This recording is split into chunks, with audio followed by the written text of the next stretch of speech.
Hello everyone, I'm Matt Mitrich, the alternate historian. In today's map analysis, we take another look at a map based on the infamous dystopia, The Handmaid's Tale.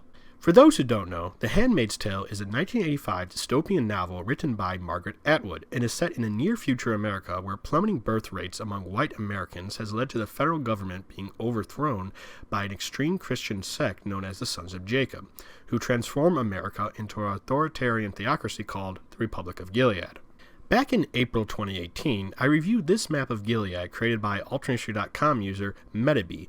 Based on the novel rather than the Hulu adaptation, Metabee took many creative liberties with the original story, but stayed relatively faithful to Atwood's original Nightmare World, and for the longest time it was the best made map of Gilead you could find on the internet. That is until the finale of Season 2 of Hulu's adaptation of The Handmaid's Tale, where viewers got to see this map of Gilead. Now, at the time the map premiered, the audience was viewing it upside down, and even with it positioned right side up, it was still hard to read. Luckily, some Twitter users shared this version of the map, which was displayed at the Wilshire Ebel Theater in LA, where The Handmaid's Tale Season 2 finale was being screened. As you can see, not only is it a lot easier to read, but it includes a lot more details, including roads and Gilead military bases.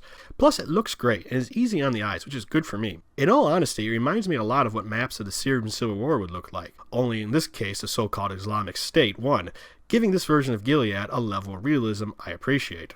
Although produced is spelled wrong. Seriously, how did someone manage to design, produce, and pay for this prop and not notice this glaring typo? Typos aside, what can we learn of Gilead based on our analysis of this map? Well, let's begin with the blue districts, also known as the New Gilead District, the Eastern District, the Atlantic District, the Midwest District, and the East Central District, which are located around New England, the Mid-Atlantic, and the Midwestern states. I think it would be safe to assume that these areas are considered pacified by Gilead's authorities and are seen as loyal subjects of the Republic. According to show creator Bruce Miller, the Gilead movement was strong in Boston, and thus we can assume the states closest to the center of Gilead would most likely follow the lead of the new regime, or else were the first to be brought to heel after the coup. Still, I've seen many people question why a region of America known for being liberal would back such a conservative Christian movement. Well, I have a number of theories. For one thing, in the Hulu adaptation of The Handmaid's Tale, all of humanity, not just white people, are suffering from the infertility crisis. Thus, faced with the prospect of human extinction, many centrists, moderates, and independents could swing right if they thought it would save humanity. Alternatively, we know so little of Gilead's founding from either the book or the TV show that we may have seen a demographic shift happen before the coup, as refugees from what would become the colonies sought a new home in the Midwestern and Eastern states, bolstering the already large conservative voter base in the rural parts of these states, which are often overshadowed by the political power of the large cities within their borders. Angry and desperate, they backed whatever group promised to help them return home, and the Sons of Jacob were happy to oblige.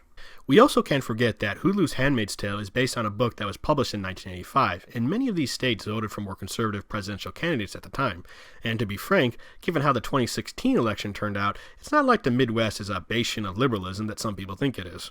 And like 1984's The Theory and Practice of Oligarchical Collectivism, this map might not be telling the whole truth. It's not a stretch to think that in-universe this map was created by Gilead, so perhaps the blue districts aren't as pacified as people think they are. Maybe there are neighborhoods in Chicago where Gilead only goes in force, and in the more rustic areas of the blue districts, Gilead patrols often disappear without a trace. Thus, we should remember that just because Gilead paints these places a nice pleasing blue, doesn't mean there aren't areas where the Guardians of the Faithful are afraid to tread. Next, there are the light red areas, which are the Northwest District, the Northern District, the Southern District, the Gulf District, and the Southeast District. These are centered around the south and northwest of America. Unfortunately, I wasn't able to find too many details on them. I saw one theory suggest they are controlled by a different faction of Gilead, but personally, I think these areas lack the self-governance that the blue districts probably have because they're either more rebel activity and or they are closer to active war zones, thus necessitating military rule. They may even be former counties transitioning to full autonomy within Gilead. Nevertheless, I won't stick with them for too long because there are more interesting parts of Gilead to get to. Like the colonies, or as the map calls them, the Eastern Colonies District, the Western Colonies District, and the Southwest District, which isn't actually called a colony, but it has the same color scheme as the other counties, so I will assume it's a colony until told otherwise. The colonies, whose locations have always been a source of speculation for fans of both the book and the television show, are mostly centered along the Great Plains and the Southwest. From what we know from both the book and the show, life in the colonies is terrible. It's full of disease, and Gilead agents usually don't go outside without wearing a mask to breathe. For the unwomen who are exiled there to clean up the land, they don't even get that, and if they get sick, Who cares? There are more enemies of Gilead to feed into this pointless project to make the colonies habitable again. And if you need more examples of how bad life is in the colonies, show creator Bruce Miller said the colonies were based on the concentration camps of the Holocaust, the gulags of Stalin's Russia, and the prison labor camps in China. So if you know anything about those places, you can probably assume that life for many people, especially women, is brutal and short. Exactly why the colonies are like this is unclear. They appear to have been devastated by some sort of ecological disaster, likely nuclear in nature, but it could be any number of things, like industrial pollution or chemical accidents. Still, the nuclear theory is perhaps the best option, especially when you look at the colony's relationship with the green atomic wastelands on the map. These are marked with nuke signs, which could mean a nuclear weapon was used, or there was some sort of Chernobyl-like accident with a nuclear power plant. I generally support the accident hypothesis, since 3 of the wastelands correspond with the U.S. Nuclear Regulatory Commission's map of commercial nuclear power plants, the only exception being the wasteland in Southern California, which appears to be smack dab in what was once Los Angeles. Exactly what happened here is unclear, but my working theory is that a nuclear weapon was used in this area. Considering the level of rebel activity nearby, it's possible that Gilead or the U.S. government resorted to using nuclear weapons.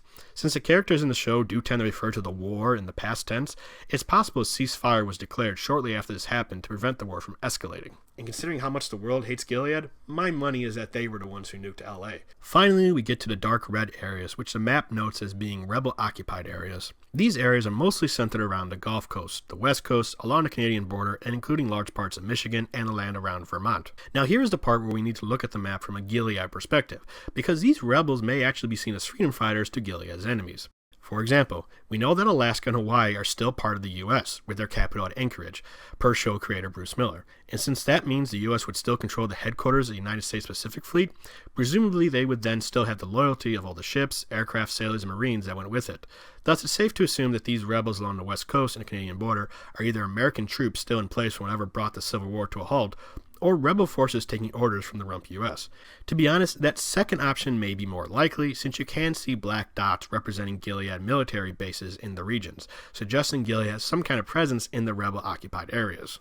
Farther east, though, and the influence of the rump U.S. in the rebel-occupied areas becomes less clear. Michigan and Vermont are isolated from the West Coast, although with Canada nearby, perhaps they still maintain communication with Anchorage through them, but otherwise can't depend on direct support if things go wrong. Although in my personal headcanon, Bernie Sanders leads an underground resistance movement in Vermont, drowning Gilead soldiers in vats of maple syrup. The rebel-occupied areas in the south do have access to the sea, but since we don't know the state of the Panama Canal, they also may be isolated from Anchorage. I don't remember if the show mentioned what is going on in the south, but the book did mention Baptist rebels fighting Gilead, so who knows? Maybe there are independent Baptist militias fighting against Gilead, while ignoring orders from Anchorage.